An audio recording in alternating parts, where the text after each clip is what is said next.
선곡 세계문학의 숲 시즌 1 8번째 마지막 시간입니다. 한참 걸릴 줄 알았는데 또 시작하면 금방이에요. 8번째, 오늘은 이스라엘로 가겠습니다. 아모스 오즈의 장편 소설 사랑과 어둠의 이야기입니다.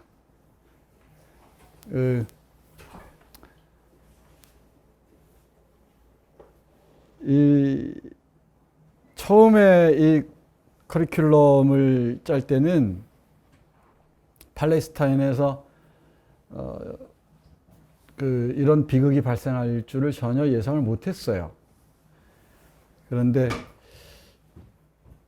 이게 이것도 운명인지 우리가 아모스 오즈의 소설을 하는 이 시점에 팔레스타인에서 아주 많은 사람들이 고통스러워하는 시간이 이어지고 있습니다. 이스라엘은 나라 이름인데 팔레스타인은 원래 지역 이름이었습니다. 그곳에 주로 이제 아랍의 부족들이 살고 있었는데 팔레스타인은 지역에서 무슨 일이 일어났는지 이 소설을 통해서 그 일단을 보도록 하겠습니다. 이스라엘과 팔레스타인 화해와 상생의 길입니다. 참 화해와 상생만큼 하기 쉬운 말이 없는데 이거만큼 어려운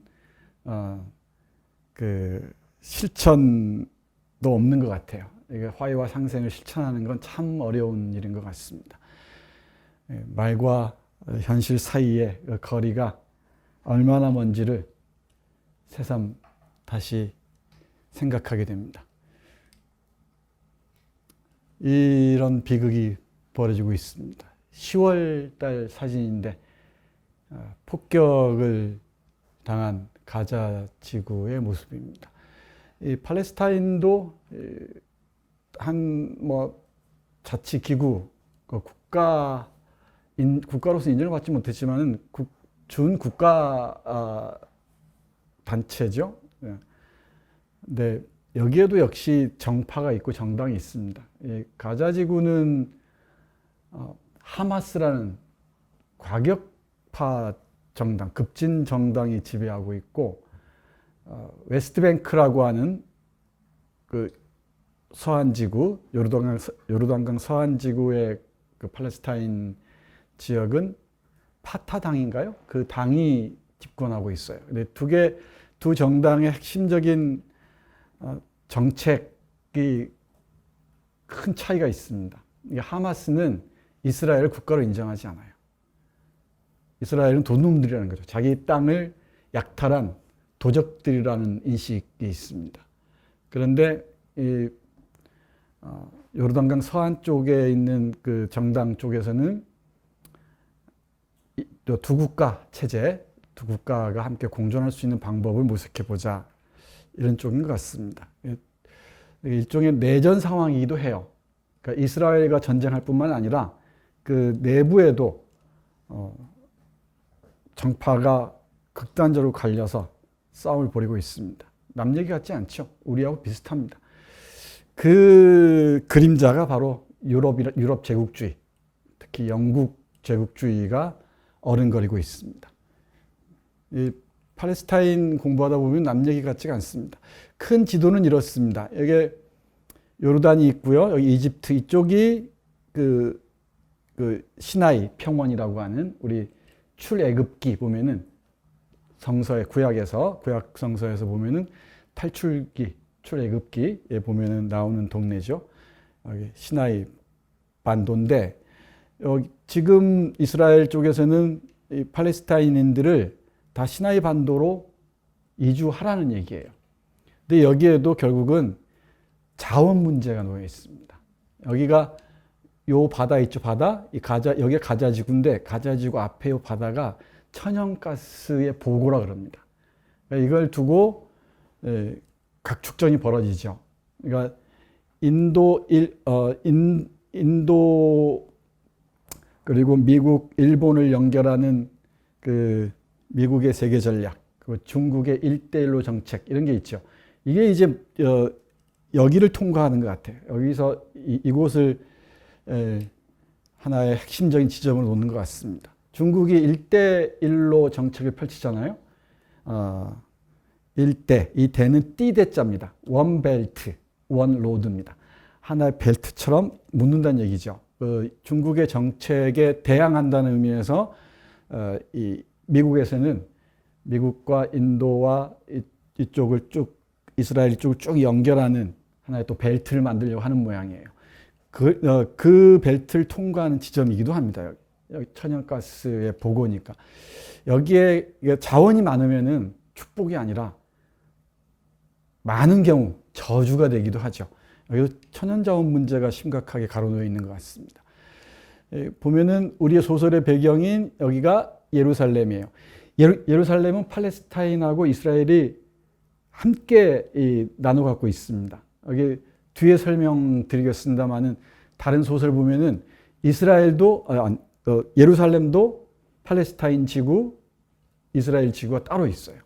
그 안에서도 길 하나를 사이에 두고 싸움을 벌이고 또 사랑도 하고 그런 일들이 벌어집니다. 크게는 원래는 이게 이 요르단강 서안이라고 해서 웨스트 뱅크라고 하는데 요르단강 서쪽 그 강안이란 말이죠. 강안. 이게 웨스트 뱅크라고 그러는데 이렇게 생겼었어요. 원래. 여기가 가자 지구, 요르단강 서안 지구 이렇게 처음에는 1947년 11월 29일 그 팔레스타인 특별회의에서 유엔에서 투표를 통해서 이렇게 얘기를 했습니다. 근데 원래는 47년 요게 유엔 플랜이라 나오죠. 47년 유엔 플랜. 여기에서는 이렇게 파란색이 팔레스타인 영토였고 요게 하얀색이 이스라엘 영토였어요. 근데 이 지도에서는 이스라엘이 많이 잠식한 것처럼 보이죠.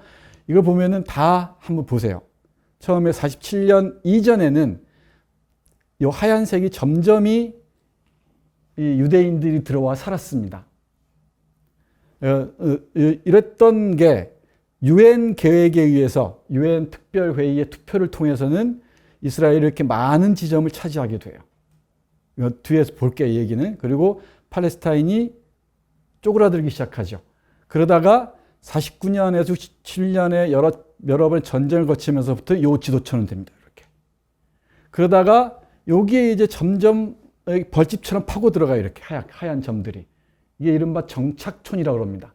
그러니까 이스라엘이 계속 팔레스타인의 지역들을 잠식해 들어가요. 잠식해 들어가면서 높다란 8m에 이르는 벽을 쌓습니다. 왜 가자 지구는 딱 갇혀 있죠. 여기를 다 벽으로 가둬놨어요. 어디로도 갈 수가 없죠. 그러니까 유대인식으로 얘기하자면 거대한 개토가 되는 거죠. 여기 250만인가요? 그 정도의 인구가 갇혀서 살고 있습니다. 바다로도 못 나가고 이쪽 이스라엘도 못 나오고 하는 거대한 감옥처럼 되어 있습니다. 이렇게 이스라엘이 점점 팔레스타인을 잠식해 가면서 급기야는 올해 들어서는 이제 팔레스타인을 아예 시나이 반도로 추방, 이주시켜 버리자는 그런 그 상황까지 이르게 됐습니다. 이 지도는 많이 인용이 되는데 저는 여기에서 따왔습니다. 이 지도가 많은 것을 설명해 주죠. 이스라엘이 세계 곳곳에 흩어져 살던 그 디아스포라 유대인들이 자신의 고향을 찾아 오는 것까지 좋았는데 그 전에 살던 원주민들 있죠. 살던 사람들을 다 쓸어버리고 드디어 마침내 급기야 시나이 반도로 몰아내려는 그런 상황에 이르렀습니다. 지금 벌어지고 있는 전쟁이 이런 역사적 맥락 속에 놓여 있습니다. 이 소설을 읽기 위해서는 몇 가지 키워드들이 있습니다. 이스라엘을 우리가 잘 아는 것 같은데 참 잘 몰라요. 오래전에 교과서 학교를 다닌 사람들은 한 3, 40년 전에 학교를 다닌 사람들은 아마 뭐 키부츠니 뭐니 이런 걸 조금 아물아물하게 기억할 겁니다. 그런데 사실 잘 몰라요. 이스라엘에서 무슨 일이 벌어지고 있는지. 또 더 오래전에는 제가 초등학교, 우리 때 국민학교였죠. 국민학교 다닐 때는 월드컵 예선할 때마다 꼭 만나는, 아시아 예선에서 만나는 팀이 이스라엘 팀이었어요. 강력한 팀이었거든요. 그 기억이 납니다. 근데 이스라엘 역사를 알면은 유대인의 역사뿐만이 아니고 유럽 제국주의의 그 폭력성까지도 읽게 됩니다. 먼저 우리가 짚고 가야 할 키워드가 시오니즘입니다. 시온은 이스라엘에 있는 언덕 이름인데, 시온 하면은 이스라엘을 환유하는 말이에요. 그러니까 시온 하면은 젖과 꿀이 흐르는 땅 이스라엘이라고 얘기합니다. 우리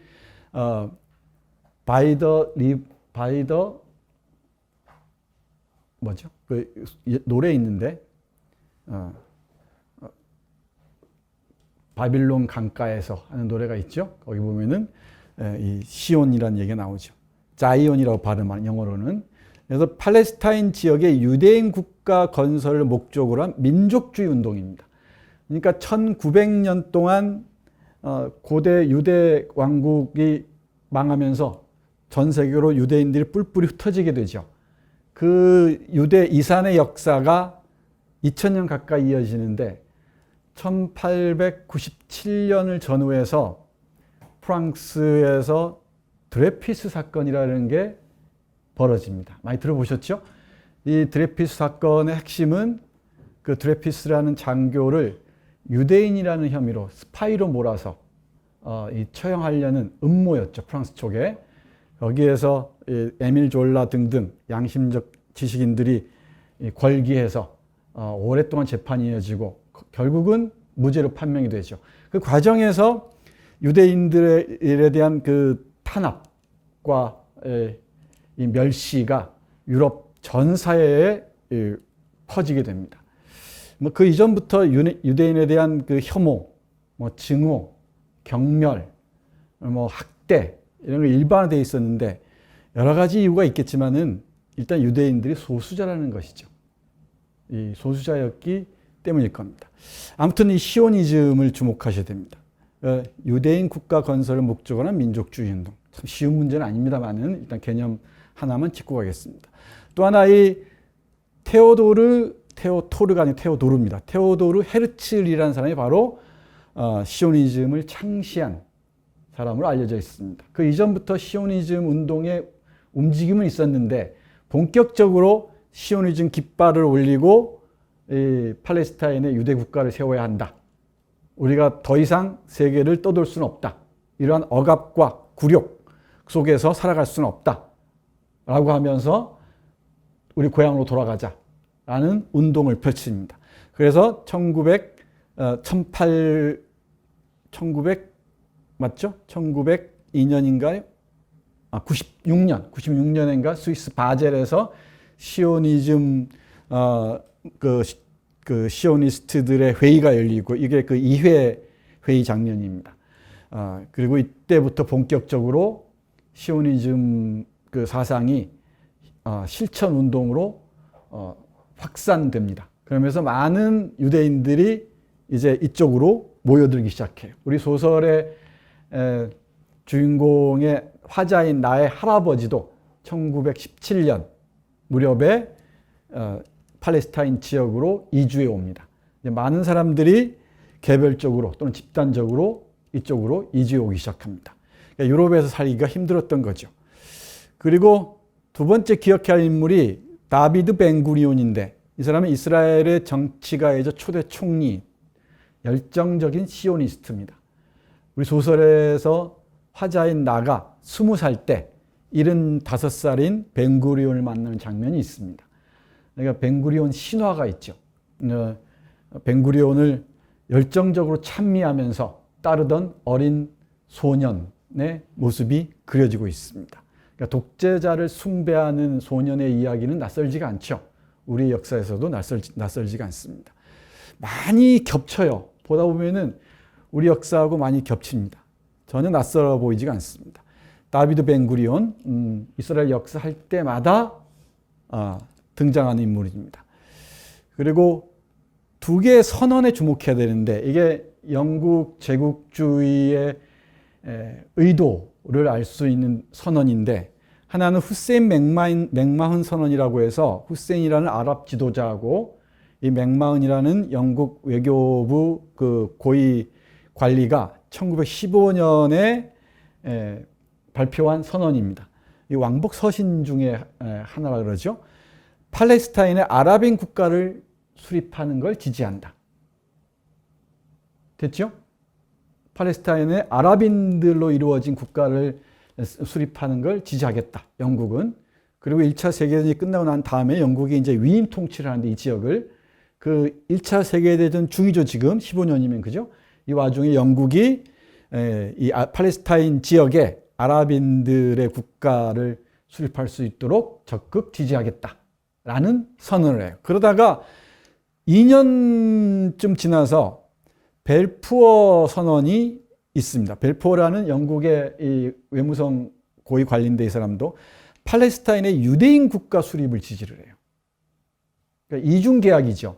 이 벨푸어 선언은 이 벨푸어하고 유대인 출신 세계 최고의 금융 자본가 로스차일드가 있습니다. 뭐 프랑스 소설이나 영국 소설을 보면 곳곳에 나오는 사람 인물인데 이 로스차일드가 보낸 편지가 지금 남아 있어요. 그 로스차일드의 편지가 영향력을 행사한 것 같죠. 그래서 이 벨푸어라는 사람이 팔레스타인의 유대인 국가를 수립할 수 있도록 도와주겠다.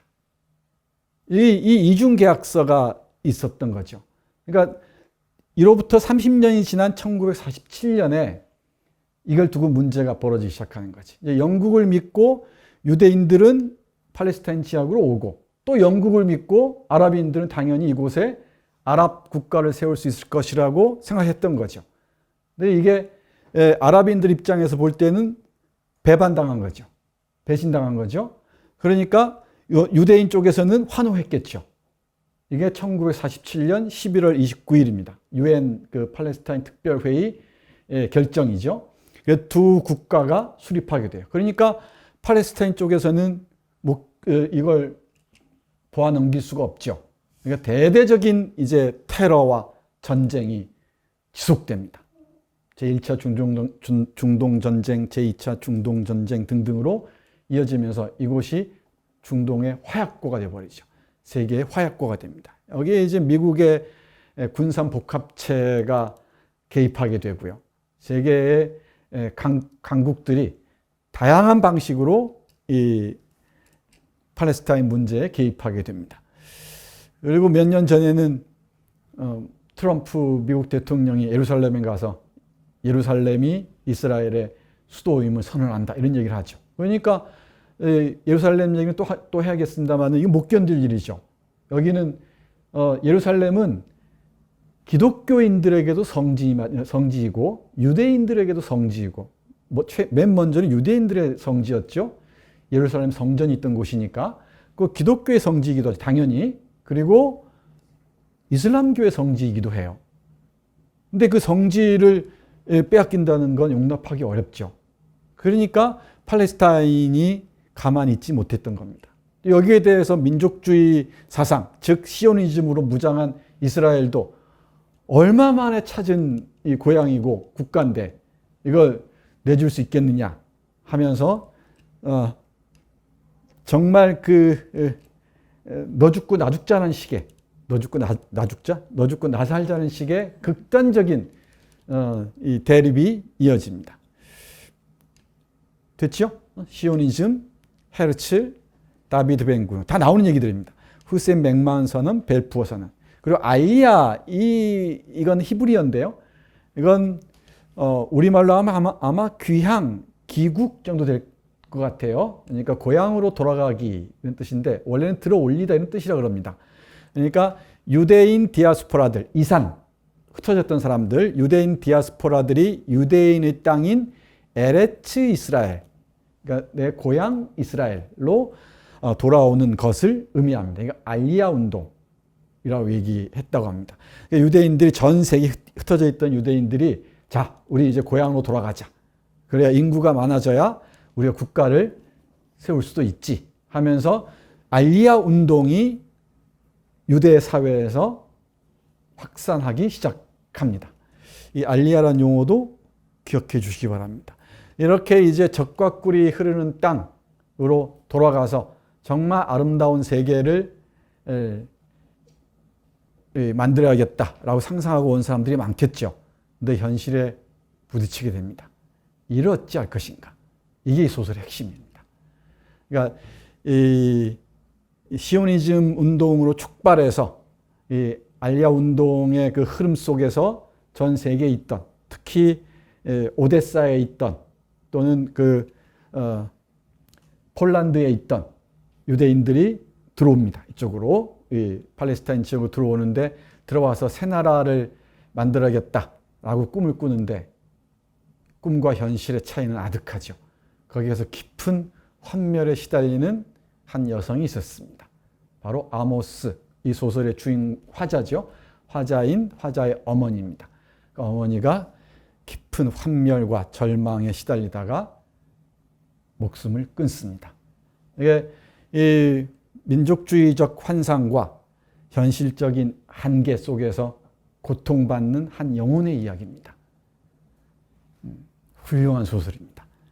일단 그림, 이 개념어들 몇 개는 이해 갔죠? 더 많은데 이 정도 하겠습니다. 이 사람입니다. 아모스 오즈입니다. 철학적인 표정입니다. 그리고 아버지하고 참 많이 닮았어요. 사진은 뒤에서 보여드릴게요. 여기 이 출생이 중요합니다. 러시아 출신의 우파 시온주의자 아버지인 예후다 아리에 클라우스너. 이 클라우스너가 직접 등장하거든요. 알렉산더 클라우스너가 할아버지고, 요셉 클라우스너, 유명한 교수 있잖아요. 이 양반이 큰 할아버지입니다. 가족사예요, 가족사. 이 오데사 있죠? 그 크림반도에 있는 주요 도시죠. 오데사에 있다가 러시아에서 쫓기니까 저쪽 그 리투아니아의 수도 빌라라는 곳이 있습니다. 빌라로 갔다가 이쪽으로 팔레스타인으로 돌아옵니다.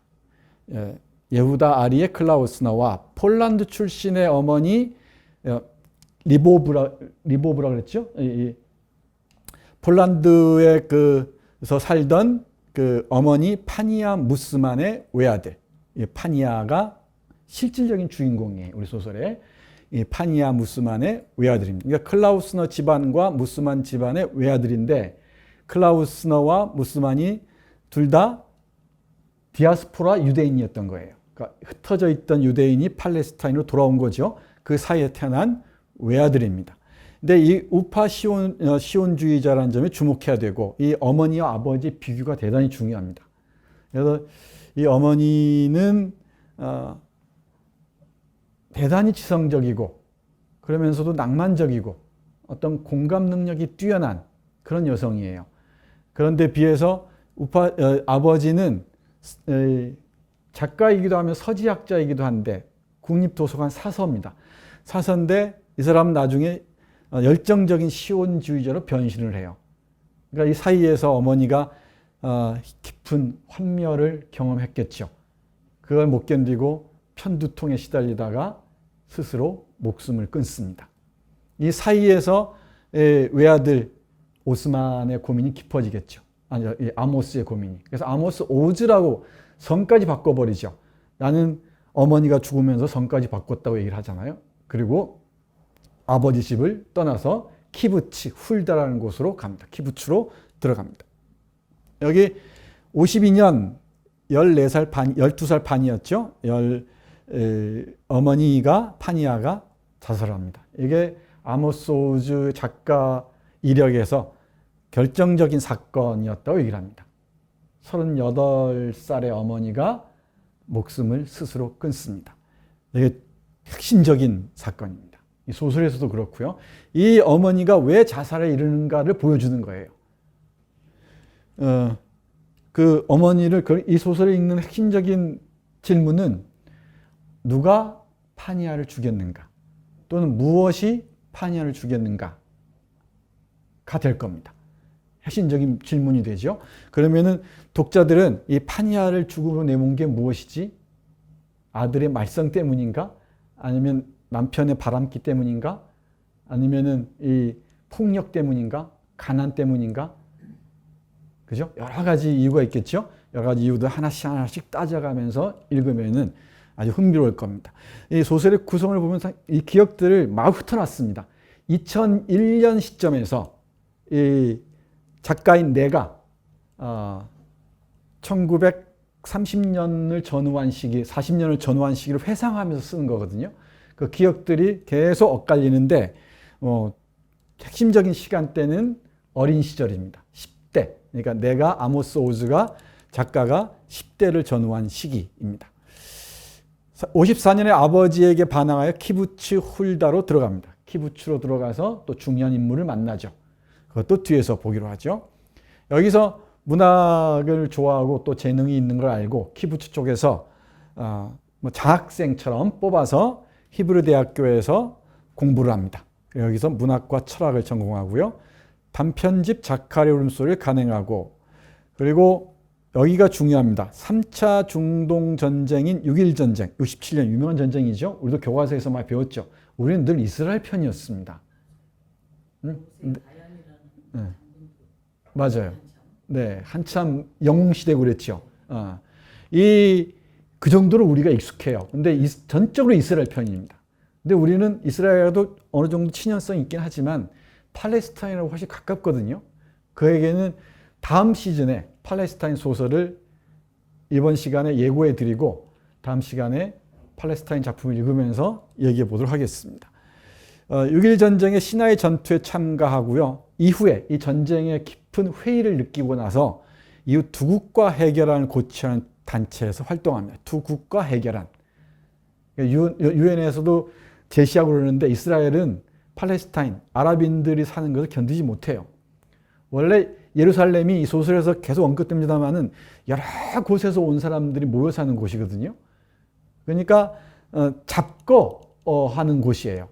많은 그 민족들이 어우러져 사는 곳인데 이 유대인 쪽에서는 급진적인 유대인들이죠. 시오니스트들이죠. 얘들은 못 견디는 겁니다. 결국은 지금 벌어지고 있는 2023년 현재 벌어지고 있는 이 전쟁까지 이어지게 된 거죠. 그러니까 이 아모스 오즈는 두 국가 해결안을 고취하는 단체, 즉 평화운동가가 됩니다. 관련된 에세이들을 많이 쓰고요. 우리 공존할 수 있는 방법을 모색하자. 우리도 잘못한 게 있지만 우리도 아쉬운 게 있다. 솔직하게 고백하고 이런 아랍에게도 여러 가지 아랍인들이죠. 여러 가지 그 어려운 점이 있겠지만은 서로 양해하에 함께 살 수 있는 화해하고 상생할 수 있는 방법이 없겠느냐 이런 고민을 지속적으로 한 사람입니다. 68년에 나의 미카엘이 발표됩니다. 이 한나라는 한 여성의 이야기입니다. 사랑이 무엇인가 라는 고민인데 사랑 얘기를 하면서도 결국은 이 동네 얘기예요. 이 팔레스타인에서 어떻게 함께 살 것인가라는 고민을 담고 있습니다. 이 완전한 평화가 아주 중요한 글이죠. 여기 다 언급이 됩니다. 이 소설들이 이 작품에서. 그리고 블랙박스가 추가나고 우리의 인간의 마음은 다 블랙박스라는 얘기입니다. 내 마음 나도 몰랍니다. 그리고 여자를 안다는 것. 그리고 2002년에 사랑과 어둠의 이야기가 발표됩니다. 이게 제가 여러 작품 중에서 이 사랑과 어둠의 이야기를 고른 이유는 일단 이스라엘 역사를 좀 소설을 통해서 읽어보자는 것. 그리고 한 작가의 글쓰기에 특이한 흐름들을 보자는 것. 저는 사랑과 어둠의 이야기를 보면서 최인훈의 화두를 많이 떠올렸어요.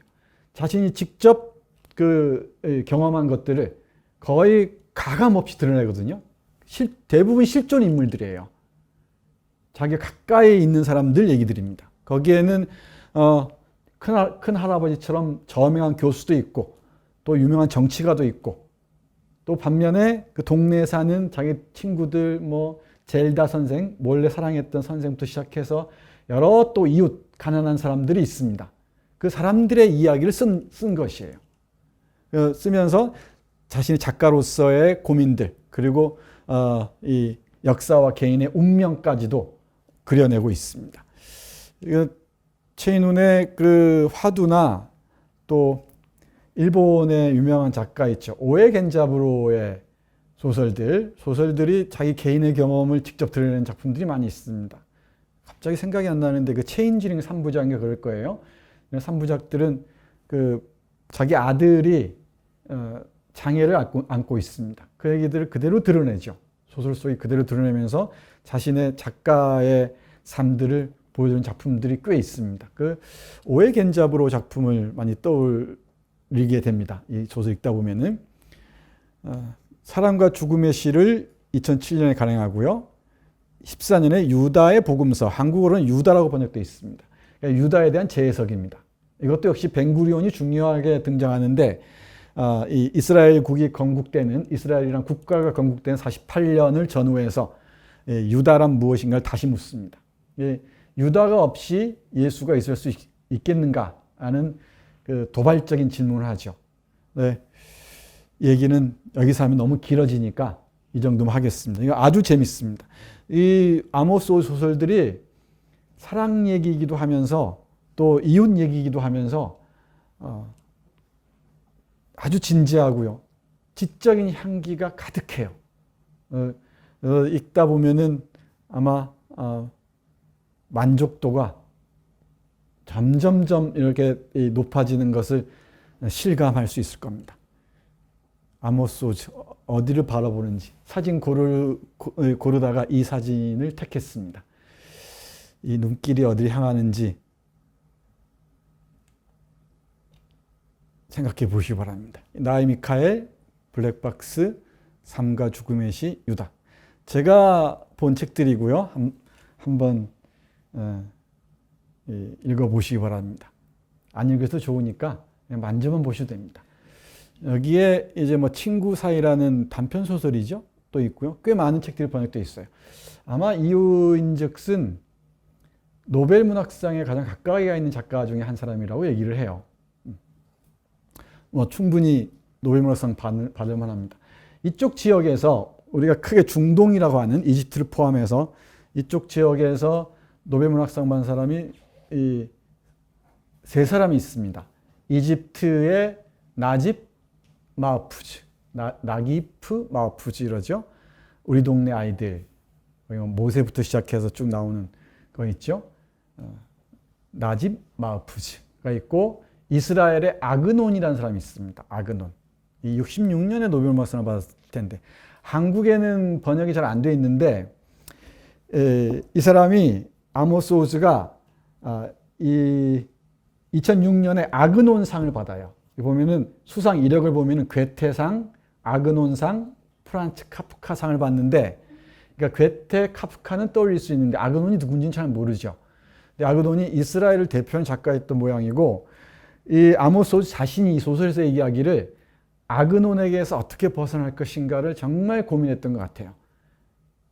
아주 뛰어난 작가로 알려졌습니다. 한국에는 근데 번역이 잘 안 돼 있는데 이리저리 찾다 보니까 67년인가 우리 노벨 문학상을 받은 사람들의 선집을 번역하는 그 시리즈들이 있죠. 그 중에 한 권이 있어요. 아주 오래된 1967년에 간행된 정음사에서 나온 이 아그논 소설이 있고, 그건 제가 보지 못했고요. 또 하나는 청목이라는 출판사가 있는데, 청목, 거기에서 찾기 어렵습니다. 사뮤엘 베케트 선집처럼 되어 있는데 고도를 기다리며, 거기에 후반부가 아그논 단편 소설 3편이 실려 있습니다.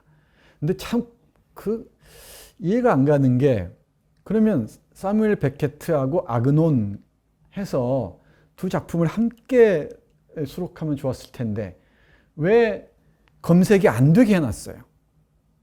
이 베케트만 검색이 되게 해놨습니다. 아쉬운 대로 그 고도를 기다리며, 청목이라는 출판사에서 나온 고도를 기다리며 보면은 아그논의 작품을 볼 수가 있습니다. 근데 그 아그논은 우리 아모스 오즈에게 중요한 영향을 낀 작가였던 것 같습니다. 여기에 여러 번 언급이 됩니다. 그리고 또 하나 지적해야 할 게, 여기 최창모 선생이 있죠.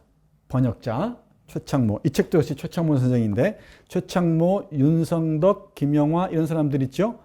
여기 최창모. 이 사람들은 히브리어를 공부한 사람들입니다. 한국에서 히브리어를 공부하려면 어떤 학문을 해야 되죠? 신학을 해야 돼요. 그러니까 신학 공부한 사람들이에요. 그러니까 신학 공부한 사람들이 신학이 좀 어려워서 그런가? 문학을 번역하는 경우가 종종 있는데 이분입니다. 정말 이렇게 고마울 수가 없어요. 그러니까 그 전에는 영어에서 중역하거나 아니면 그 전에는 일본어에서 뭐 중역하거나 이랬었습니다. 히브리어를 못하니까. 하는 사람이 있어도 신학만 하니까 문학 쪽에는 관심을 기울이지 않았던 것 같습니다. 저는 이런 최청모 선생 이런 분들이 참 고맙기 그지 없습니다. 이분들 아니면 어떻게 히브리어를 구경이나 하겠습니까? 그리고 히브리어에서 바로 번역된 책들을 읽을 수는 있겠습니까? 번역도 참 잘합니다. 아니, 매끄럽게 정말 잘합니다. 최청모 선생님께 고마움을 표합니다. 이건 우리 독자로서 당연히 표해야 할 예의죠. 이 문장을 제가 가져왔습니다. 뒤에 최청모 선생이 해설 쓰면서 인용이 났던데 이 사람 아주 유명한 사람입니다. 이 마르완 바르쿠티라는 사람인데 이 사람도 그 좀 급진적 무장단체였던 모양이에요. 유대인을 살해했다는 혐의로 종신형인가를 구형받습니다. 그래서 석방이 되긴 하죠. 근데 그 사람에게 이 아모스 오즈가 이 책의 아랍어 번역본을 증정하면서 이렇게 인사말을 썼대요. 이 이야기는 사랑과 어둠의 이야기는 우리의 이야기입니다. 난 당신이 이 책을 읽고 우리가 당신을 이해하고 있는 것처럼 우리를 이해하기 바랍니다. 이 소설에서 우리가 찾아야 할 것 중에 하나가 이 작가가 아랍인을 어떻게 바라보는가 하는 점이죠. 아랍인에 대한 인식이 어떤가를 봐야 합니다. 적대적으로 바라보는가 아니면 우리가 얼마든지 이해할 수 있는 공생할 수 있는 인간으로 바라보는가 그 지점입니다. 문학의 중요한 역할이자 힘이기도 하죠. 서로 적대적인 이 사람들을 이어주는 통로 역할을 하는 게 바로 문학입니다. 우리가 당신을 이해하고 있는 것처럼 우리를 이해하기 바랍니다. 바깥 세상에서 평화롭고 자유롭게 당신을 만나고 싶습니다. 작가는 이 정도는 돼야죠. 이 시오니스트들이 이스라엘의 지금 네타냐후 총리 있잖아요. 나이든 총리. 이 네타냐후도 여기 나옵니다. 자기가 만난 사람의 아들로 나와요. 나중에 총리가 된다 이런 얘기가 나옵니다. 그런 급진 시오니스트들에게는 이런 말들 씨알도 안 먹히겠죠.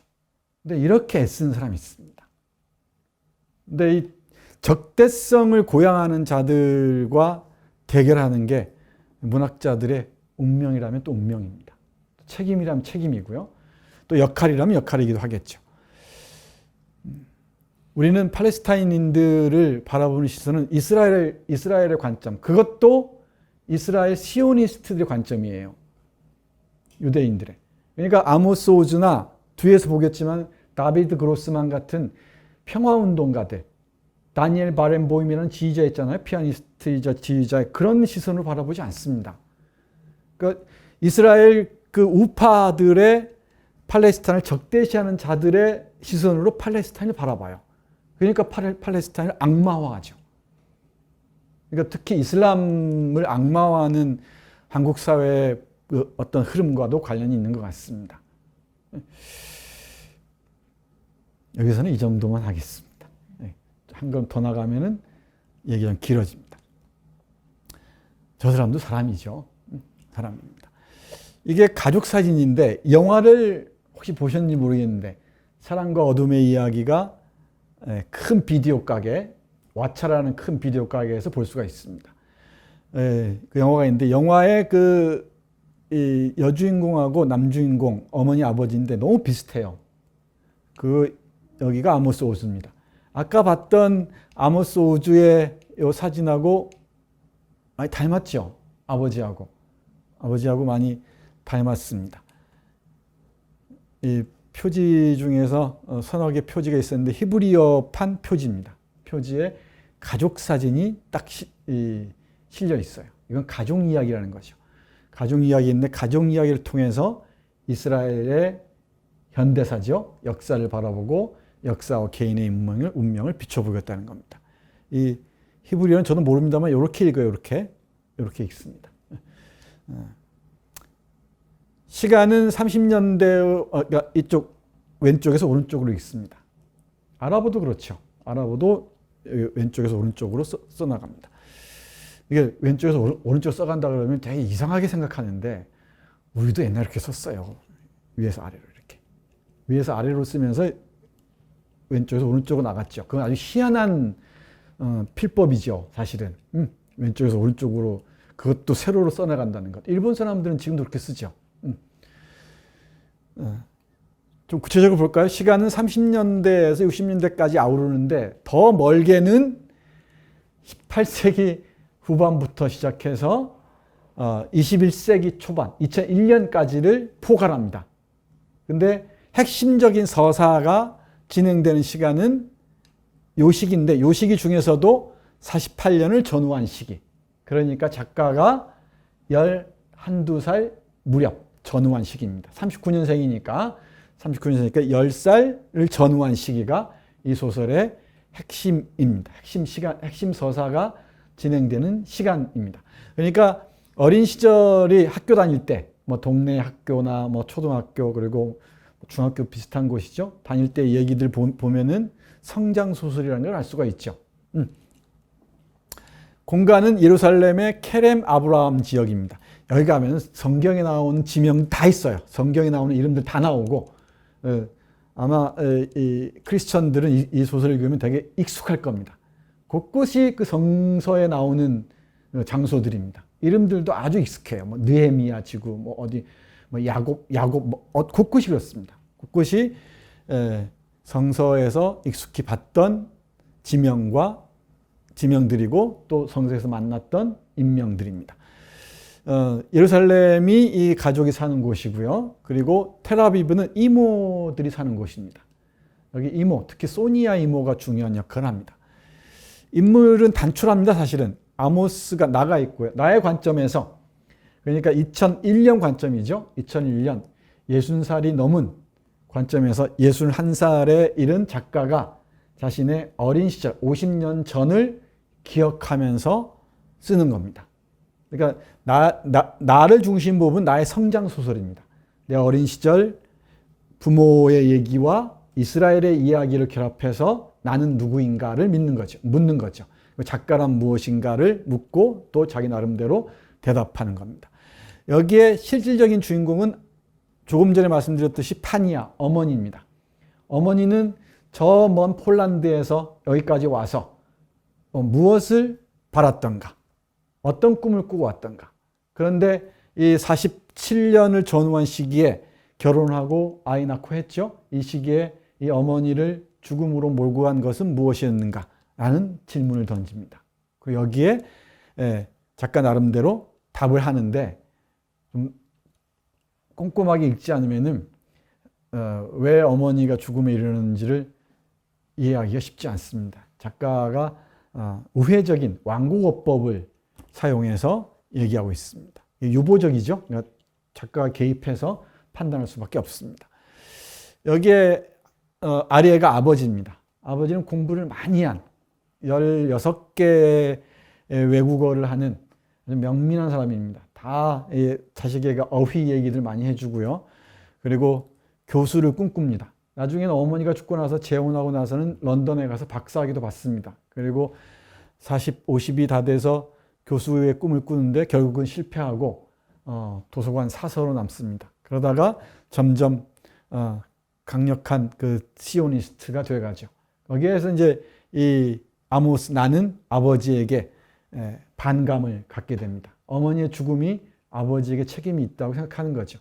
그리고 다른 여성들하고 관계들도 우회적으로 여기저기 기술되어 있습니다. 여기 정말 재밌는 인물들입니다. 알렉산더, 바람둥이 할아버지입니다. 슐로밋 할머니의 챕터도 재밌습니다. 위생 강박증에 걸린 할머니입니다. 아주 흥미진진한 할머니죠. 근데 위생 강박증 때문에 죽었다고 얘기를 하죠. 너무 깨끗한 나머지 죽었다고 얘기합니다. 죽고 나서 20년 동안 더 산 할아버지의 그 여성 편력도 아주 유머러스하게 흥미진진하게 기술되어 있습니다.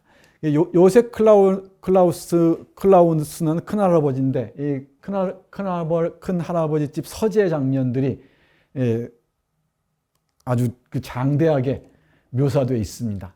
책의 향기가 냄새가 가득한 곳, 여기에서 최고 이스라엘 초기 최고 지성들의 이야기가 오고 가죠.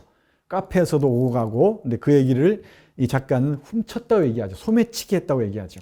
무슨 얘기들이 오가는지. 그리고 치포라 할머니, 이 두 부부도 참 재밌어요. 이 치포라 할머니는 요셉 클라우스너를 이 키가 작은 사람으로 그려지는데 할아버지를 아이처럼 돌봅니다. 그리고 이 위대한 학자를 자기가 보호한다라는 그 자랑으로 가득한 그런 할머니입니다. 치포라 할머니. 그리고 외할머니, 외할아버지 나오고요. 무스반 집안이죠. 별로 사이가 안 좋아요. 사돈 사이에. 그리고 딸이 죽고 난 다음에는 거의 원수처럼 돌아섭니다. 뒤에 이곤에 가면 얘기가 되죠. 그리고 하야, 소니아는 두 이모인데, 소니아 이모, 그러니까 이 파니아의 삶의 이력들, 그리고 파니아의 꿈과 그 내면 풍경들은 주로 이 소니아 이모의 입을 빌어서 서술되고 있습니다. 여기 21장과 27장 총 6개 장이죠. 6개 장에 7개 장이죠. 7개 장에 걸쳐서 1, 2, 3, 4, 5, 6, 7, 7개 장이잖아요. 7개 장에 걸쳐서 여기 어머니 얘기가 길게 이어져요. 폴란드에서 어떤 김나지움 다니고 어떤 책을 읽고 어떤 꿈을 꾸고 또 숲에서 학살당한 그 유대인들을 보고 이런 얘기들을 쭉 전해줍니다. 그래서 이 파니아의 초상화를 그리는데 중요한 정보를 제시해 주는 사람이 바로 소니아 이모입니다. 중요한 역할이죠. 그 여기에 동네 사람들이 있습니다. 뭐 친구들도 있고요, 여러 선생님들도 있고, 여기에 인형을 수리하는 사람도 있고, 뭐 과자 가게 아저씨도 있고, 또 작가 아저씨도 있고요. 그 옆에 자기를 그 아랍인 집에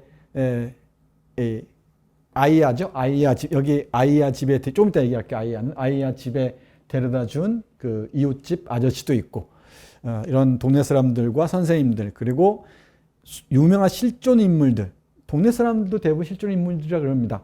여기 아그논, 아까 작가 얘기했죠. 아그논과 벤구리온 등 유명 인물들이 등장합니다. 그래서 여기 케렘 아브라함 지역을 중심으로 해서 예루살렘과 텔아비브에 살던 사람들의 이야기, 특히 예루살렘에 살던 사람들의 이야기, 자기 가까이 만났던 사람들의 이야기를 펼쳐 보여주고 있습니다.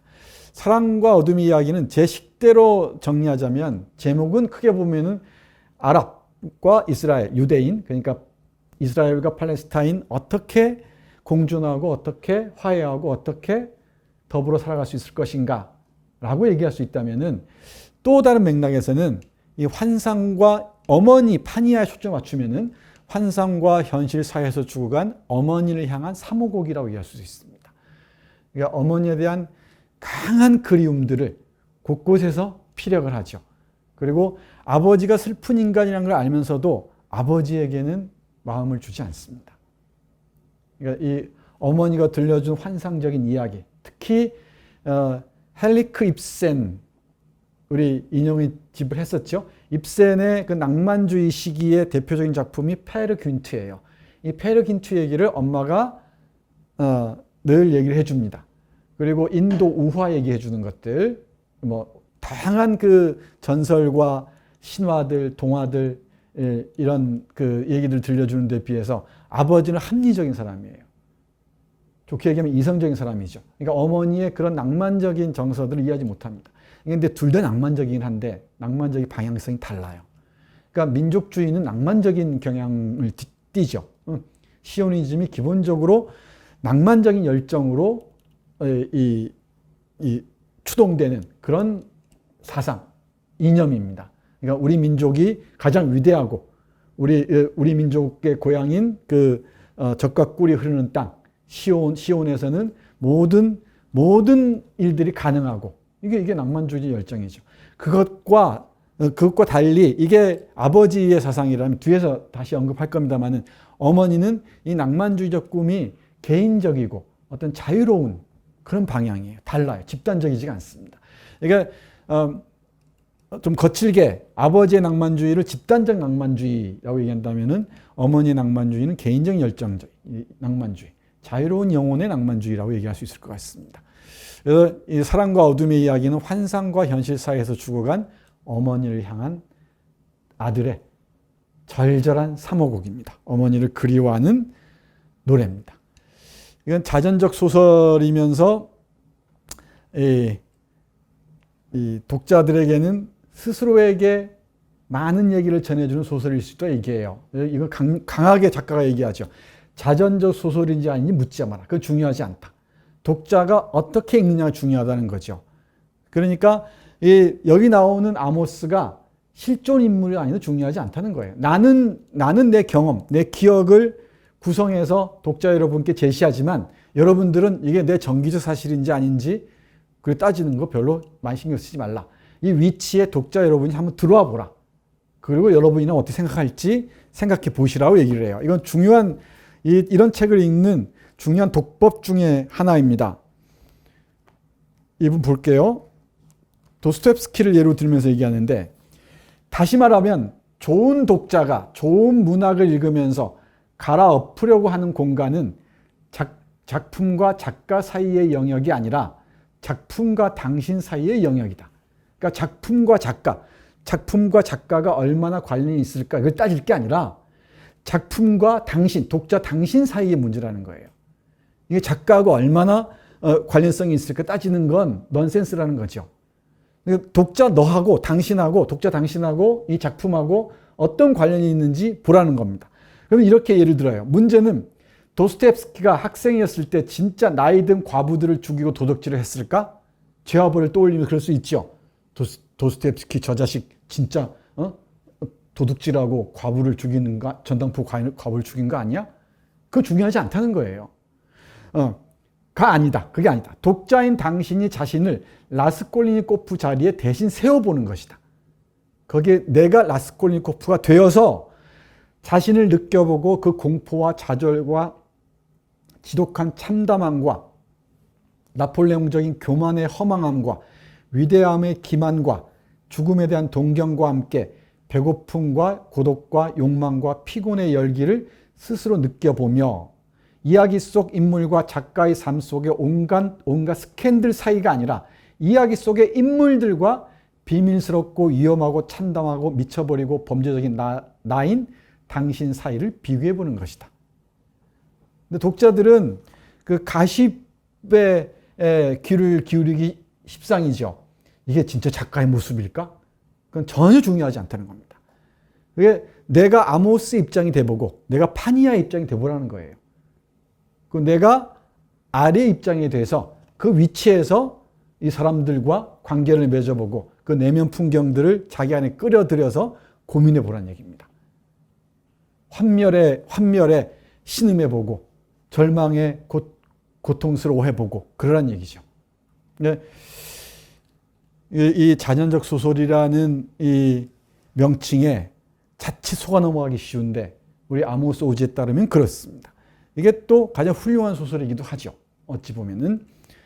그리고 이 소설을 읽을 때 또 하나 주목해야 될 게 이 소설의 주인공은 또 이 아모스와 파니아와 그리고 그 아버지이기도 하지만 예루살렘이기도 합니다. 자신이 가장 잘 아는 동네예요. 그러니까 예루살렘 구석구석을 돌아다닙니다.